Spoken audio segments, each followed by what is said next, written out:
mucha pena hablar o que no quieren abrir el micrófono o no están en condiciones de poder abrir el micrófono, yo no sé a partir de dónde, si tienen un cuarto solito para ustedes, que por lo menos le escriban sus posibles respuestas en el chat. ¿Estamos de acuerdo? Pueden contestar en el chat. Sí, profesora. Sí, Sí, maestra. profe. Ajá.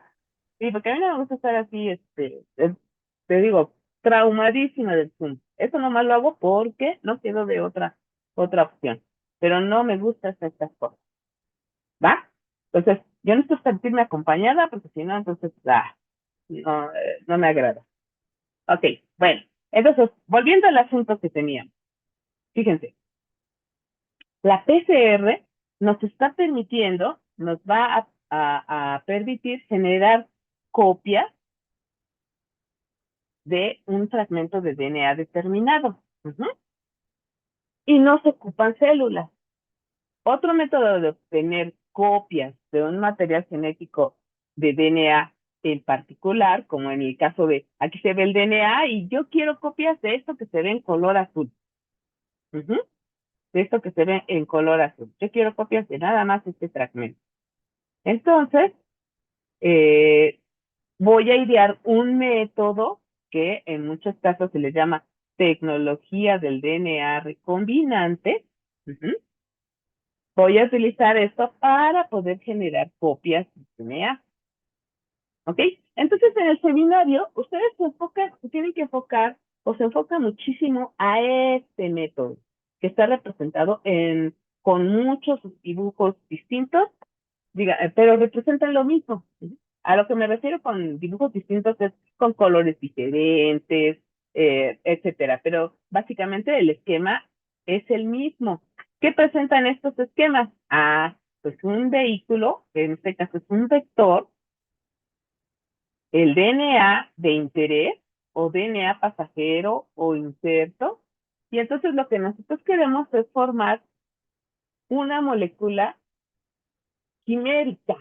¿Por qué quimérica? Porque va a estar formada por un DNA que es el que pertenece al vector, del que está constituido el vector, y nuestro DNA de interés, y queremos formar un DNA recombinante. A eso es al que le llamamos DNA recombinante. ¿Sí se entiende? Sí. Sí. Ok.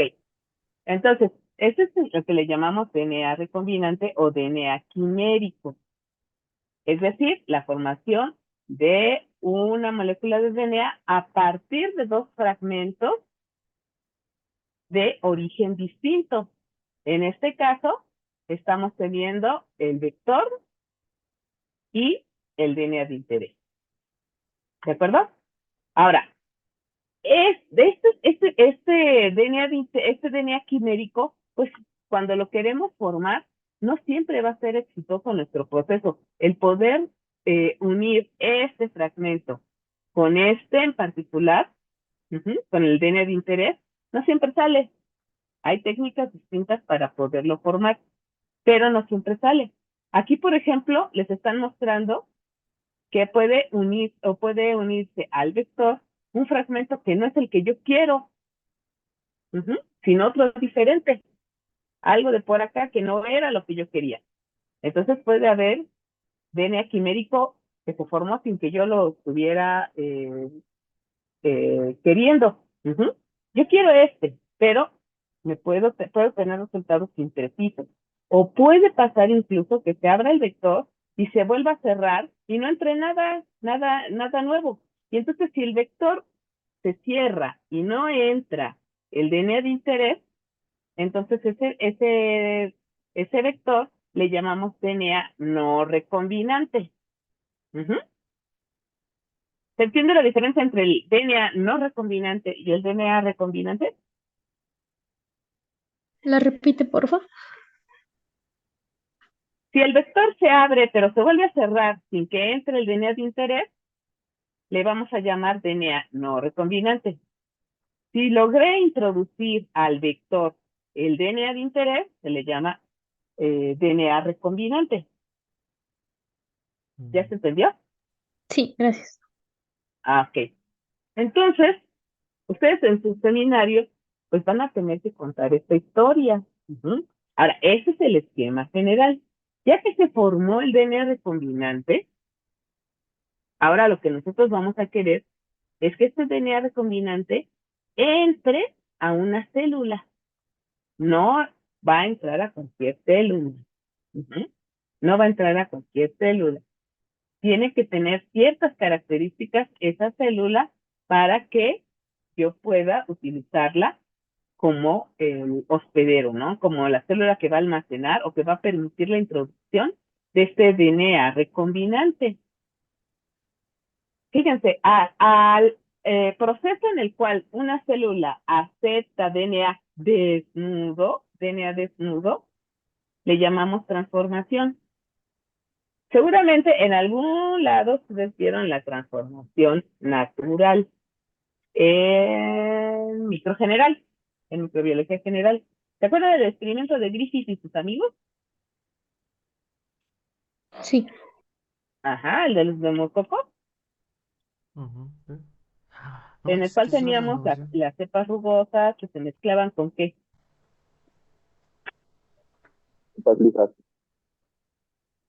Con células vivas, pero ¿cómo eran esas células? A ver, las células rugosas estaban vivas, pero se mezclaban con qué? ¿Con células, otras células vivas? No, muertas. Muertas por calor. Y esas células muertas por calor, ¿cómo eran? Virulentas. Virulentas. Y entonces pasó algo extraordinario, algo que no se esperaban. Cuando inocularon esa mezcla a los ratones, ¿qué pasó con los ratones? ¿Qué pasó con el Mickey? Se murieron. Se murieron. Se murieron los Mickeys. Y entonces allí lo que ellos descubrieron, lo que ellos pudieron constatar fue un proceso de transformación natural. Hay diferentes especies de bacterias que pueden llevar a cabo un proceso de transformación natural, es decir, pueden incorporar DNA desnudo a su citoplasma. Lo pueden detectar, introducirlo y que esté en su citoplasma e incluso incorporarlo a su cromosoma mediante un proceso que no vamos a hablar ahorita. Pero ese es un proceso natural. En este caso estamos hablando de una tecnología desarrollada para nuestros propios fines, lo que dijimos, tener copias, poderlo modificar, poderlo estudiar. No es un proceso natural. Entonces, esto tiene apellido, es un proceso de transformación artificial. Ustedes van a hablar de transformación artificial. ¿Capichi? Sí, profesora. Sí, profesor. Ok. Gracias, camaradas, por contestar. Y entonces, fíjense, cuando las cosas salen bien y la transformación artificial es adecuada, entonces el DNA, ¿sí se ve mi ratoncito, ni el puntero del ratón? Sí, profesora. Ah, bueno, entonces sí Sí. ven que estoy señalando, ¿verdad? Estamos teniendo aquí el DNA quimérico o DNA recombinante que sí entró a la célula. Esta tripita que está acá está representando el cromosoma. Y este es el DNA quimérico o recombinante que logró entrar por medio de un proceso de transformación. Hay muchos métodos para la transformación. Ustedes deben leer su manual para que sepan cuál es el método para de transformación artificial que se va a utilizar. Y después de ahí, ya que se hizo el proceso de transformación, entonces lo que vamos a dejar es que el vector genere muchas copias de sí mismo junto con el DNA de interés que está en este esquema de color azul. Y aparte, las células se van a empezar a dividir. Y por eso acá dice amplificación. No es que no significa que este DNA se va a hacer grandote o algo por el estilo, no, sino que se van a generar copias del plásmido dentro de la célula, pero además la célula se va a estar dividiendo.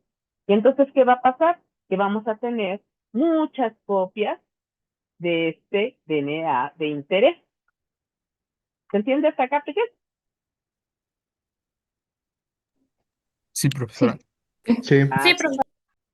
Bueno, entonces, aquí el chiste, y fíjense que aquí sí les voy a pedir que sean un poquito, pues que se retroalimente el asunto y que no se quede nada más en lo que yo les cuento. Y de una vez les aviso, no hago milagros. Tienen ustedes que estudiar, tienen que leer. Les recomiendo que para cuando no saben nada de nada y necesitan aprender de cero, lean el libro de Luque, el de Biología Molecular e Ingeniería Genética, que está en español y a colores. Con ese pueden arrancar y ahí es muy conveniente porque no van a estar sufriendo con el idioma, que además trae muchos dibujos. Pero después de que lean ese, hay que empezar a leer otros. El Snyder, el libro de Malloy y otros que están en el Drive, empiezan a leer y buscar otros materiales. Incluso en las asesorías, en el Face, les subí un libro nuevo, les avisé que ya estaba en el Drive, ¿se acuerdan? Biología molecular de la célula o algo así se llamaba. Entonces, pero ¿por dónde empezamos si somos novatos? No le sabemos nada a esto, me da pánico. Pues empiezo a leer el de biología molecular e ingeniería genética. Nada más que esto ya se tienen que apurar porque ya el seminario, al menos para IBQ, ya no falta mucho. Claro, tuve todavía falta un poco, pero no sé, no se confíen. ¿Vamos bien hasta acá? Sí, profa. Sí, profesora. Ok, Sí, profa. ahora, gracias. Ah, fíjense bien, de esto que está acá, ese es todo el proceso. Tengo que seleccionar el vector, tengo que obtener el DNA de interés, luego tengo que generar el DNA recombinante, luego buscar qué método voy a usar para meter el DNA recombinante a las células. Luego tengo que consentir a las células para que se dividan y para que el vector se multiplique. Y después tengo que seleccionar cuál de esas clonas realmente tiene lo que yo quiero, es decir, este vector con el DNA de interés, que no me vaya a salir otra cosa, por ejemplo o que me vaya a salir con que se cerró el vector y nomás tengo el DNA no recombinante, o peor tantito, muchachos, que el proceso de transformación no haya ocurrido y que no entró nada. ¿Sí se entiende esa parte? O sea, pueden pasar un montón de cosas y entonces tú tienes que tener un método, una manera de poder saber cuáles de tus clonas son las clonas recombinantes. ¿Qué significa que la clona sea recombinante? Que haya incorporado el DNA recombinante que se supone que se generó aquí en este paso. ¿Vamos bien?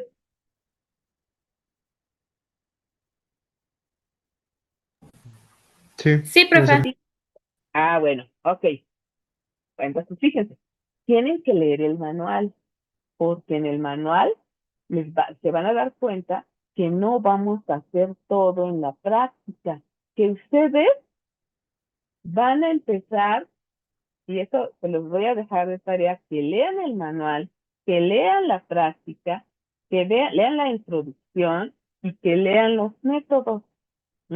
Tienen que leer el manual. Eso es algo que parece obvio, pero eh, tienen que leerlo.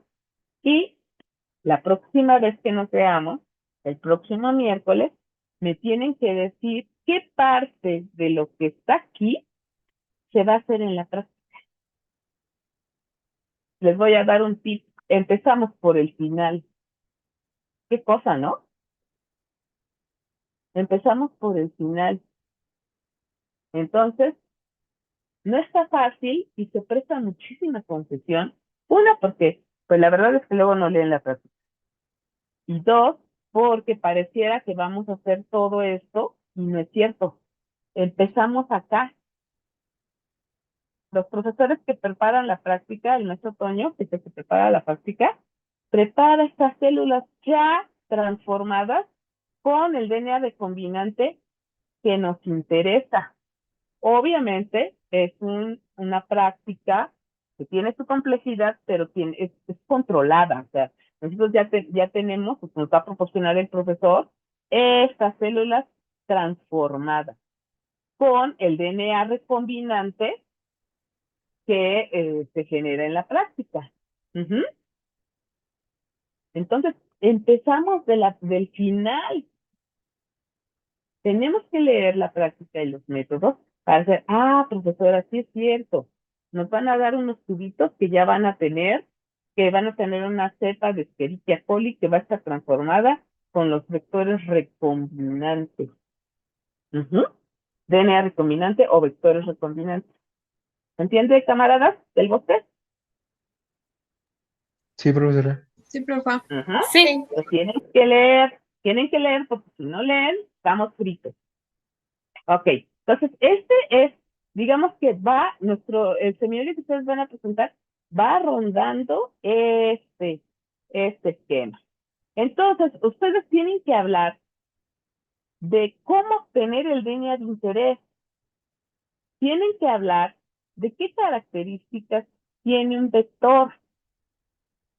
Tienen que hablar de cómo van a generar el DNA, cómo se genera el DNA recombinante, al menos el método más común. Y después tienen que hablar también de cómo se hace la transformación, qué métodos existen para que se dé la transformación artificial. Es artificial. Ujú. Que las cepas que se pueden utilizar para hacer este proceso, les paso al costo. ¿Se acuerdan de Escherichia coli DH10P? Que la Sí, vimos en marcadores. sí, ¿Sí? ¿Se acuerdan? O Escherichia coli DH5 alfa. Esas cepas se utilizan mucho para este tipo de experimentos. Entonces, no es cualquier Escherichia coli. Es una cepa que tiene ciertas características que favorecen que sí se pueda dar esta transformación, pero no nada más eso, sino que tiene características genotípicas que de alguna manera nos van a ayudar para la selección de clonas recombinantes. Ojo, el vector también tiene ciertas características que nos van a ayudar a detectar que está dentro de la célula. ¿Qué se les ocurre de características que pueda tener el vector que cuando ya está dentro de la célula yo pueda darme cuenta que sí está? tal vez algo que le permita dar fluorescencia. Sí, puede ser. ¿Qué otra? ¿Un marcador fenotípico? ¿Como cuál? ¿Resistencia a antibióticos? Ajá, exactamente. Es el más común, resistencia a antibióticos. Entonces, ese vector, por ejemplo, puede traer la información que permita que la célula que lo alberga sea resistente al antibiótico. Pero si eso va a permitir que yo lo detecte, entonces la célula, la hospedera, la cepa Escherichia coli DH10B, ¿tendría que ser resistente al antibiótico también o no? No, sí. No, lo que tú quieres verlo que sí se modificó, que se ¿O expresó. me saboteo yo solita? Pues Fíjense, yo me quiero poder dar cuenta si el vector entró. El vector trae un cassette de resistencia a antibióticos. O sea, trae los marcadores que permiten que la cepa que albergue el vector sea resistente al antibiótico. A suponer que sea la ampicilina. Yo lo voy a introducir y entonces, para saber que si entró el vector, la cepa tendría que ser ya transformada resistente a ampicilina. Pero antes de transformar esa cepa, ¿tendría que ser resistente al antibiótico también? No. No, no. no No, tendría que serlo. no, porque entonces me arruino el experimento, ¿están de acuerdo? Si la cepa sin transformar es resistente al antibiótico y yo meto un vector que tiene el cassette de resistencia al mismo antibiótico, ¿voy a poder reconocer si entró el vector? No. No, No. Entonces, fíjense, no es que me encontré una Escherichia coli por ahí en el refri y la uso para hacer el proceso de transformación. Ujú. tengo que seleccionar muy bien la cepa que voy a usar para transformarla con el DNA recombinante. Y eso va a depender de qué características, qué marcadores fenotípicos tenga el vector. Y entonces, con base en eso, yo tengo que ser cuidadoso de cuál es la cepa que voy a utilizar para poder introducir en ella, en las células de esa cepa, el vector recombinante. Ujú.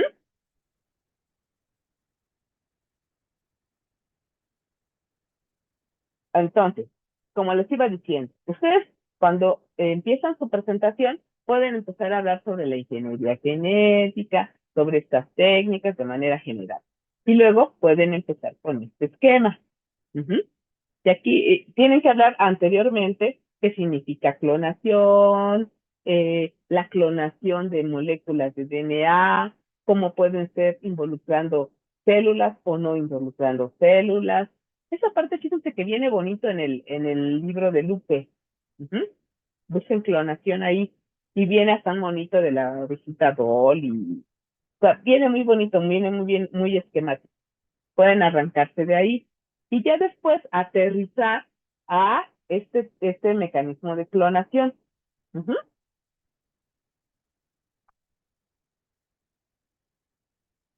¿Ya o no, abuelitos? ¿Están aquí? Sí, profa. Sí, profa. Profa. Sí, profe. Ah, ok. Ah, bueno. No, sí. Claro, Lice, no me estás jugando. Bueno, entonces, fíjense, ya después ya empiezan con esto.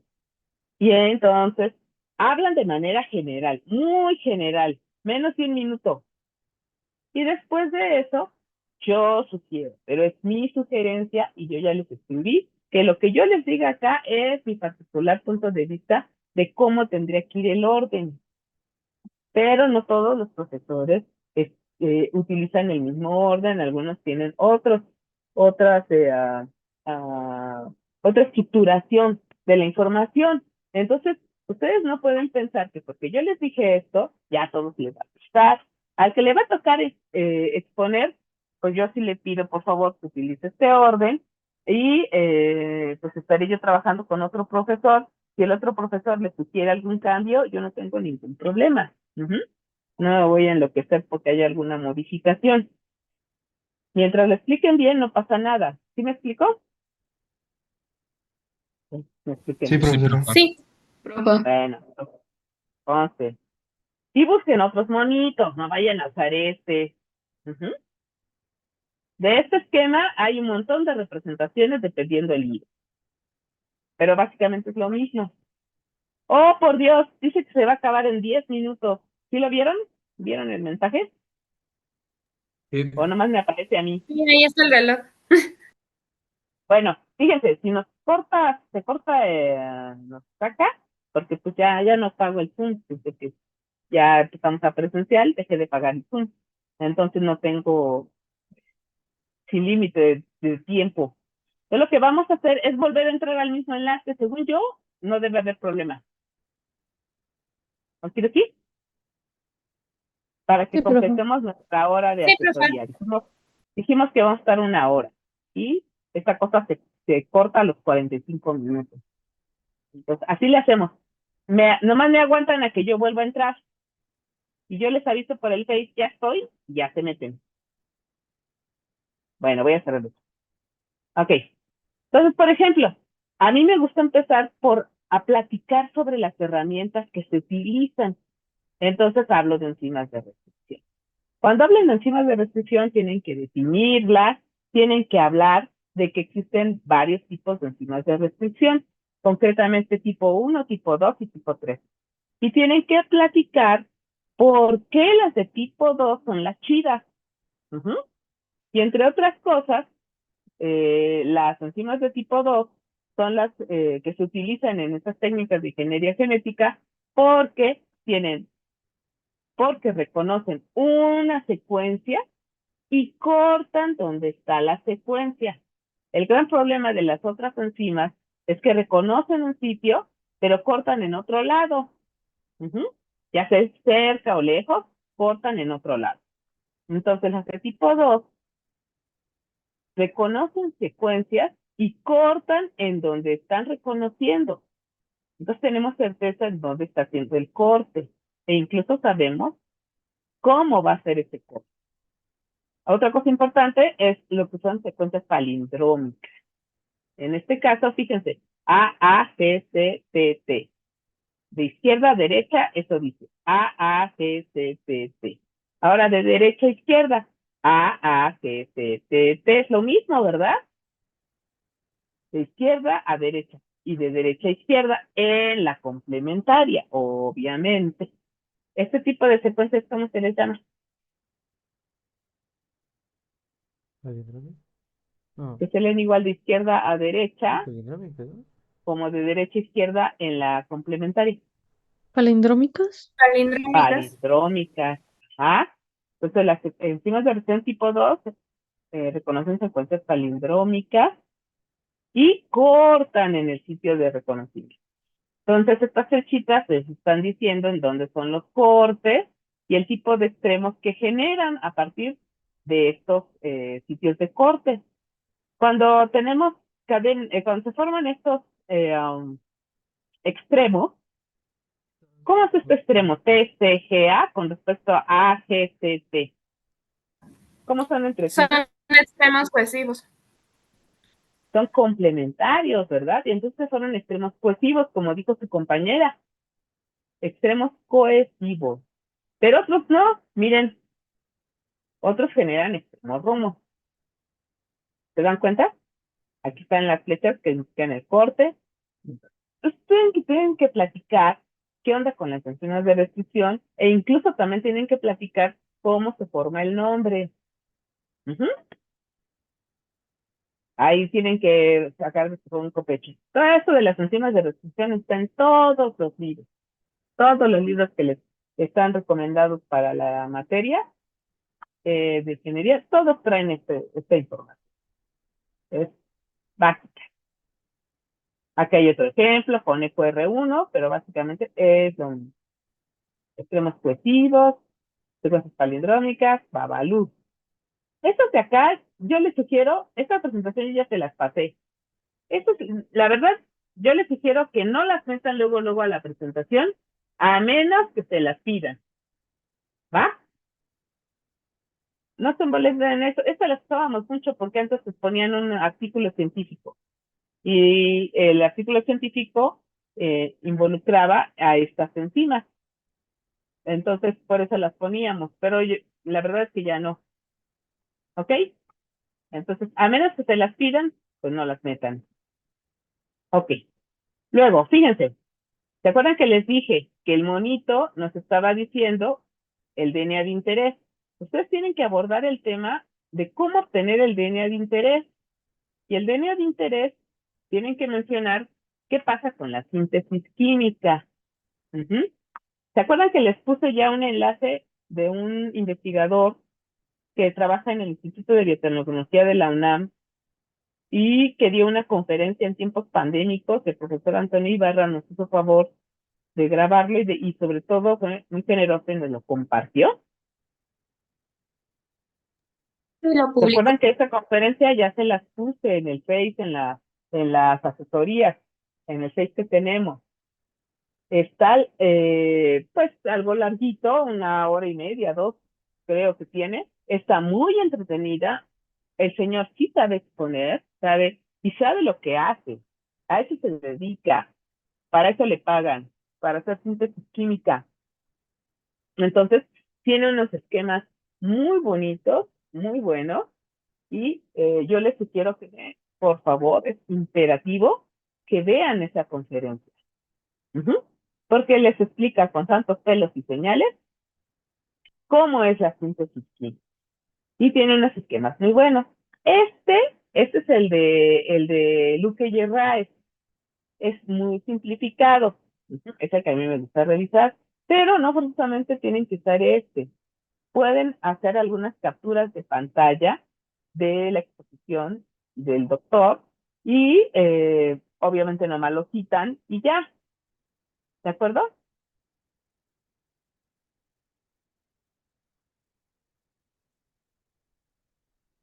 Lobo, ¿están ahí? Sí, Sí, profe. profesor. Sí, profe. Ah, bueno, ok. Entonces, tienen que hablar de síntesis química, porque una manera de obtener el DNA de interés es por síntesis química.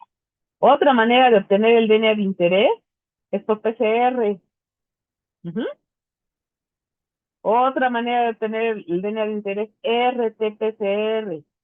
Es decir, utilizar RNA mensajero como molde para generar una copia de DNA. ¿Se alcanzan a ver el monito? Sí, profesora. Ah, ok. Entonces, eso es bien importante, ¿eh? Eso es bien importante que lo mencionen. Y este método RT-PCR se usa mucho porque en muchas ocasiones van a ustedes o un investigador va a querer introducir DNA o analizar DNA de eucariotes o marcadores que proceden de eucariotes en Escherichia coli. Ujú. O sea, utilizar este método que pusimos acá y el DNA de interés sea de eucariote y las células de Escherichia coli. ¿Cuál es el problema de querer poner el material de un eucariote y querer que se exprese en mediante la formación de un DNA recombinante, introduciéndolo en un procariote? La maduración que tiene que sufrir el RNA porque se tiene que hacer un proceso de splicing. Ajá, exactamente. El proceso de splicing que eliminamos, Intrones. A los los intrones. intrones. Si no eliminamos los intrones, lo que va a suceder es que a la hora de que ese material cinético se traduzca, nos va a salir ahí un Frankenstein, una proteína Frankenstein, con todas las secuencias metidas ahí de los intrones sin eliminar. ¿Sí se entiende esa parte? Sí. Ah, ok. Si no, igual de todos modos, les recuerdo, esto es como un esquema, échenle un lentecito, léanlo, si no, pues ya me buscan por ahí, aunque sea en 3 microsegundos, por cualquier cosa. Pero si ustedes eh, meten un DNA a un vector y quieren que se exprese, y lo introducen ese DNA recombinante a una Escherichia coli sabe algo de splicing? No. No. Cuando su DNA se transcriba, pues no va a haber splicing, tal cual, lo va a traducir y no va a ser.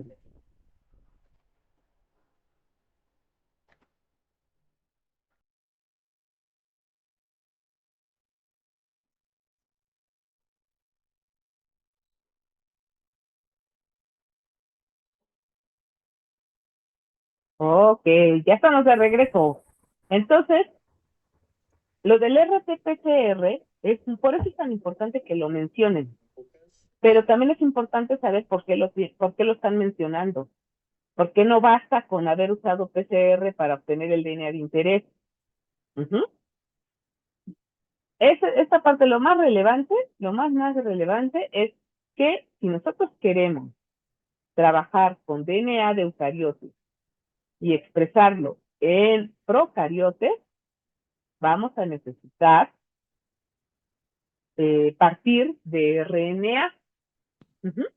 Porque Escherichia coli no sabe, no le interesa hacer corte y empalme. Ujú. ¿Se acuerdan que este es el otro nombre que se utiliza para hablar del splicing en español? Corte y empalme.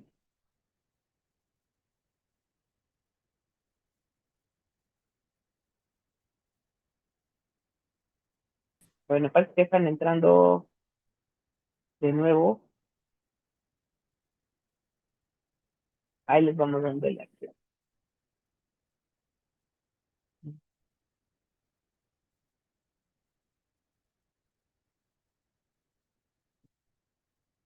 No tenemos a nadie esperando, ¿verdad? ¿O sí? Camaradas, ahorita. No, no aparece nadie. ¿No, verdad? No, va. Bueno, entonces sigamos. Y otra manera de generar el DNA de interés es utilizando enzimas de restricción.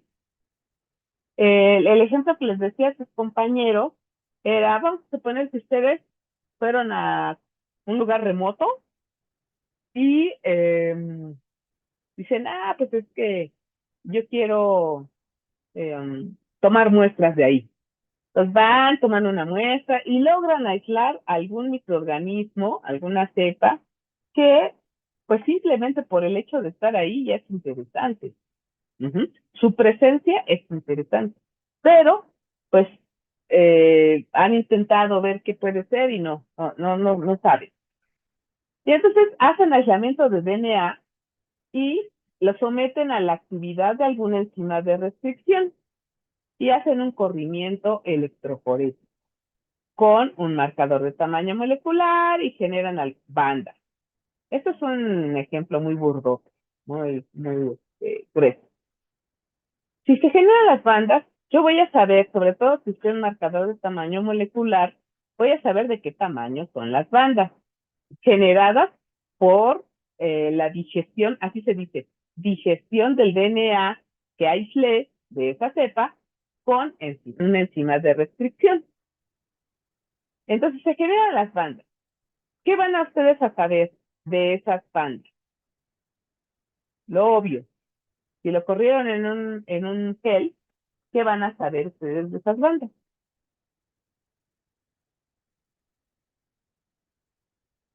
¿El tamaño de las bandas? Ajá, el tamaño de la banda. Eso es bueno. Pero ¿qué otra cosa más van a saber?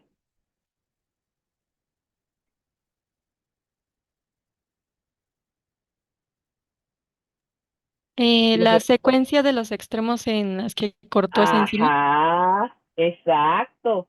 ¿Por qué si sabríamos la secuencia de los extremos? Estás en lo correcto. Pero ¿por qué sabríamos? U otros compañeros. ¿Por qué sabrían?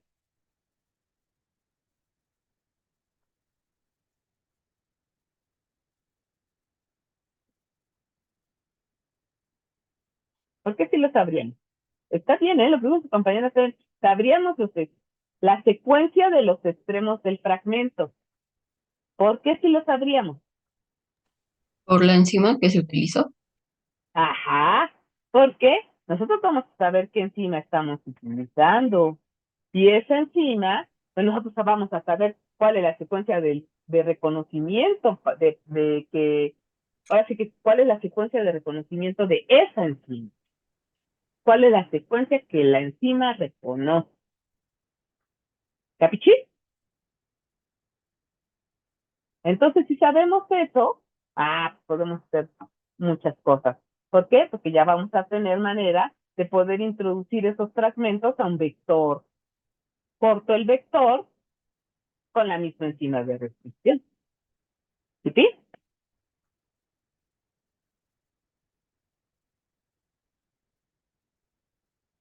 Muchachillo. Sí, profe. Sí, profa. Sí, profa. Muy bien, Lobos. Entonces, fíjense, utilización de enzimas de restricción, RT-PCR, PCR, síntesis química, los métodos para obtener el DNA de interés. Apenas vamos en esa parte. Y luego, pues tienen que hablar del vehículo. ¿Cuál es el vector? ¿Cuáles son los vectores o cuáles son las características de los vectores que nos van a permitir introducir a ellos el DNA de interés? Entonces, ustedes tienen que empezar por definir qué es un vector. Y luego ya de allí, qué características generales tiene un vector. Un vector es un replicón. Seguro ya lo vieron en sus clases. ¿Qué significa que una molécula de DNA sea un replicón? Que tiene su propio origen de replicación. Exactamente, que tiene su propio origen de replicación. Entonces los vectores tienen su propio origen de replicación. Vean esto, PBR 322 tiene su origen de replicación. Pero además tiene marcadores fenotípicos. Alguien dijo eso hace rato. Necesita tener marcadores fenotípicos. Entonces, ¿como cuáles tiene este PBR 322? ¿Qué marcadores fenotípicos tiene? Resistencia a la ampicilina y tetraciclina. Ajá, tiene marcadores de resistencia a ampicilina y marcadores de resistencia a tetraciclina. Este es de los más viejitos, de los primeros vectores que se hicieron, ¿eh? Eso es bien rudimentario, pero me gusta ponerlo porque tiene, pues, lo esencial. Luego, tiene 2 marcadores fenotípicos. Y lo demás tiene, ¿qué es esto? Lo que estoy señalando con el cursor. ¿Qué es?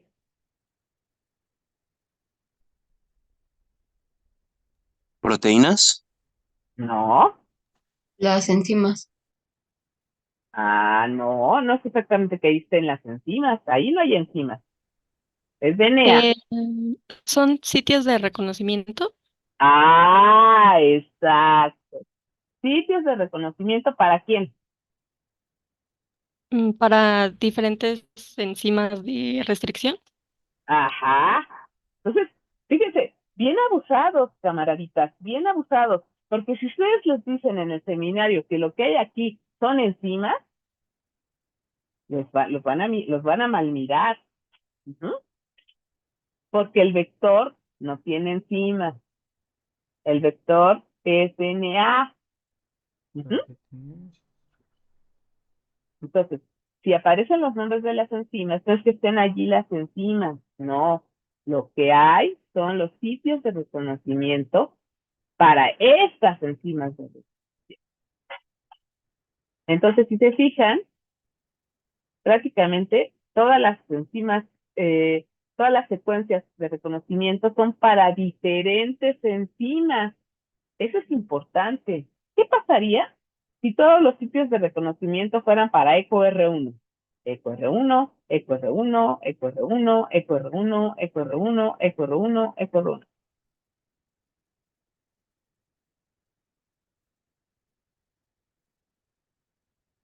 Todo esto pasa en un microtubo, ¿eh? En un microtubo. Microtubos de 1.5 mililitros. Ahí, o menos, nosotros más chiquitos. Ajá, más chiquitos. Vamos a suponer que tienen un microtubo y entonces ponen ahí el vector y le agregan EcoR1 y resulta que todos los sitios de reconocimiento eran para EcoR1. ¿Qué va a pasar con su vector?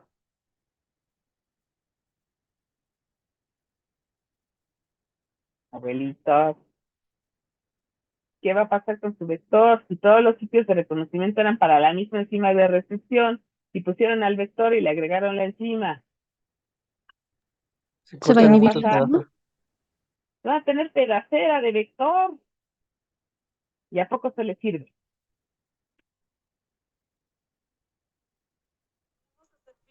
No. No, no le sirve. Entonces, por eso una de las características de los vectores es tener sitios de reconocimiento. Es más, le agregan, en muchos casos le ponen sitios únicos de reconocimiento para diferentes enzimas de restricción. Ujú. Entonces, este que es tan antiguo, este vector que es tan de los viejitos, tiene sitios de reconocimiento para diferentes enzimas de restricción. Tiene marcadores fenotípicos. Ujú. Y tiene un tamaño pequeño de 4.361 pares de datos. En general, los vectores son chiquitos, aunque sabemos también que están los PACs, los JACs, que ya son tipos de vectores muy grandes. Ujú. Entonces, fíjense, PUC, 2.686 pares de bases, PUC 1819 es prácticamente igual, PJET, 2.974 pares de bases. Son vectores diferentes, tienen características distintas, no son iguales. Ujú. Pero, en general, ¿qué podemos resumir? Tiene su propio origen de replicación. Tienen marcadores fenotípicos. Muchos de ellos son marcadores de resistencia a antibióticos o, en algunos casos, tenemos el marcador LAC-Z en diferentes formas. LAC-Z completito y LAC-Z alfa. Ujú. Es muy interesante. Y tenemos este que, por ejemplo, tiene un marcador de resistencia a antibióticos, pero tiene un marcador que se llama ECO 471 y R, que si ustedes son curiosos y lo buscan, van a descubrir para qué codifica este marcador. Ujú. ¿Vamos bien hasta acá, camaraditas? Sí, profesor. Bueno, ya me lo acabamos por hoy. ¿Les está sirviendo? ¿Creen que está más o menos que cumple con su función de ser una como guía? Sí, profesora. ¿Sí? Bueno, entonces sí vale la pena que estemos aquí invirtiendo nuestro tiempo, el de ustedes y el mío. Sí, profesora. Sí, Sí, profesor. Bueno. Bueno. Ok. O sea que sí nos vamos a ver la próxima semana. sí, Sí. profesora. Sí. Sí. Bueno, eso de vernos es como relativo, ¿no? Porque no nos estamos viendo. Pero bueno, con el internet de la escuela, francamente no quise ni prender la cámara porque no vaya a ser que no aguante la máquina ni el internet. Bueno, entonces fíjense, los vectores en general son pequeños. Vamos a dejar esa premisa de que son pequeños, aunque sabemos que hay otros vectores que son grandes. Pero bueno, vectores son pequeños, tienen su propio origen de replicación, tienen marcadores fenotípicos distintos, muchos de ellos son marcadores de resistencia a antibióticos, LAC-Z en distintas modalidades, LAC-Z completo o LAC-Z alfa, o incluso, como el caso de PJET, que es muy famoso, ECO 470 y R. Hay que buscar para qué codifica esta cosa. Bueno, otra situación importante. ¿Ustedes creen que los vectores deban ser autotransferibles? O sea, que tengan la capacidad de poderse pasar a otra célula de manera autónoma.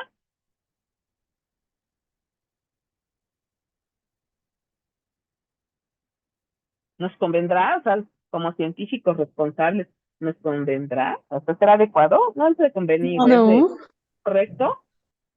no No, creo. no, pues imagínense que están ahí trabajando con algo peligroso y se pasa a otra cepa. Entonces los vectores no deben ser autotransferibles. Ujú. No deben ser movilizables. Deben quedarse ahí en la célula en la que lo estás introduciendo. Ujú. Esas son las características generales. Pero hay una gran clasificación. Los vectores hay de dos tipos. Los vectores de clonación y los vectores de expresión. Ya ahí viene todo un rollo. Los de clonación, como su nombre les dice, les va a permitir generar copias de un DNA. Y el vector de expresión, lo que les va a permitir es que puedan expresar el DNA de interés. En el de clonación solo generan copias del DNA de interés. Y en el de expresión, lo que hacen es expresar el DNA de interés. ¿Qué significa que el DNA se exprese? Se transcriba y se traduzca. Que se transcriba y se traduzca. Ujú. Eso significa que el DNA se exprese. Entonces yo voy a querer un vector que tenga todos los elementos que me permitan que el DNA de interés, el DNA pasajero, el DNA que estoy estudiando, se transcriba y se traduzca. Es bien diferente, muchachos. Una cosa es un vector de clonación y otra cosa es un vector de expresión. Y está referido a qué pasa con el DNA de interés. Ujú. El DNA de interés, ¿quiero solo copias? Utilizo un vector de clonación. No. Fíjate que yo quiero que mi DNA de interés se transcribe y se traduzca. Entonces tenemos que usar un vector de expresión. No son iguales. El vector de clonación y el vector de expresión, ¿qué tienen en común? Todo lo que les acabo de decir que son características de un vector. Los dos lo tienen. Origen de replicación, marcadores fenotípicos, sitios de reconocimiento para diferentes enzimas de restricción, en general son pequeños, no se autotransfieren. Ujú. ¿Vamos bien hasta acá? Pero el de expresión tiene otros elementos que son muy, muy importantes para que el DNA de interés, ojo con eso, el DNA de interés, el DNA que estoy estudiando, quiero que en ese vector le permita que se transcriba y se traduzca. Ustedes ya vieron este tema. ¿Solo tengo alumnos que son míos aquí o hay invitados de otros grupos?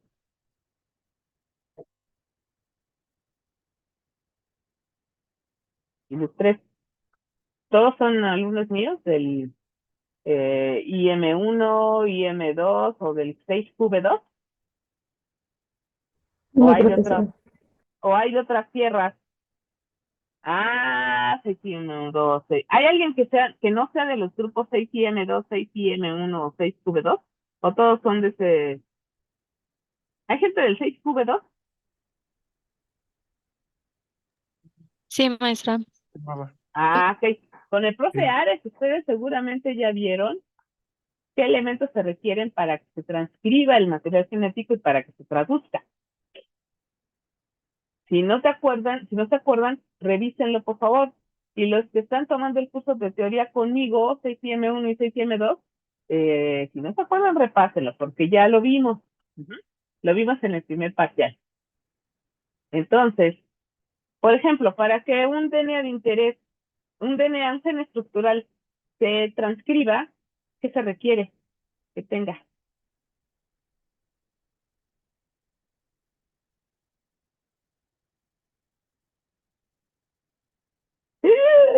Me da el infarto.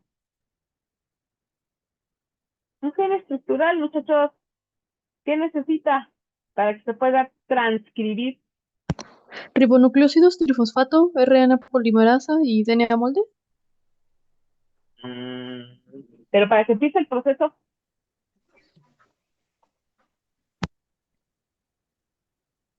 ¿qué es lo Un primero que ciclo tiene como que ese pasar? proceso.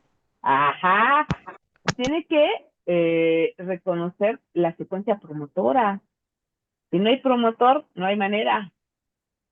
Ujú. Por ejemplo, para que se traduzca, Encontrar la secuencia Shine-Delgarmo. tiene que tener secuencia Chan-Dalgarno. ¿Qué más?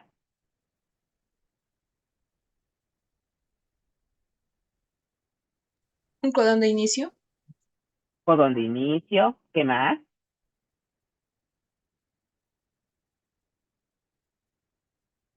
¿Nomás el de inicio? Determino. Ajá, el de terminación. Entonces, fíjense, entonces, la secuencia Chan-Dalgarno. La secuencia Chan-Dalgarno, ¿de qué otro nombre de qué otra manera se llama? No sé. Secuencia de unión al ribosoma. Sitio de unión al ribosoma. Ah, sitio. Ajá, sitio de unión al ribosoma. La secuencia Shine-Dalgarno o SD se llama sitio de unión al ribosoma. Entonces, para que un vector sea de expresión, tiene que traer todos esos elementos colocados estratégicamente para que el DNA de interés se exprese. Todo eso extra trae un vector de expresión. Lo vamos a ver en la siguiente sesión espiritista que tengamos, pero pueden adelantar con algo de los videos. Vieron que les puse en varios videos, ¿no? Sí. Hay unos de vectores, si no estoy mal. Y trae estos monitos.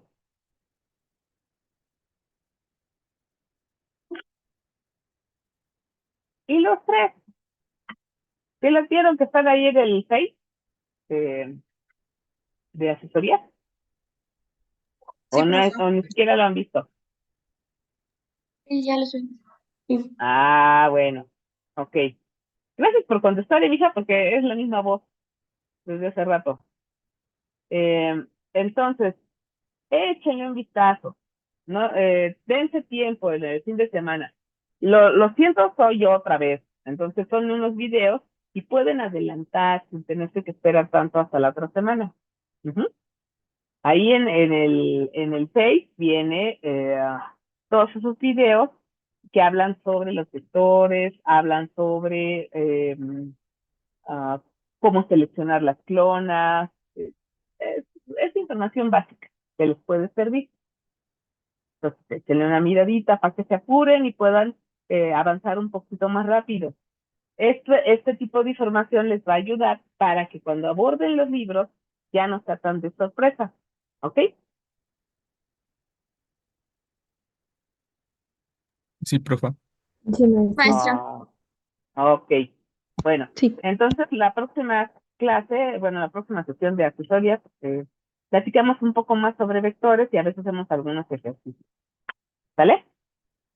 Sí, profe, gracias. Maestra, De gracias. nada, ya se Gracias. acabó el show.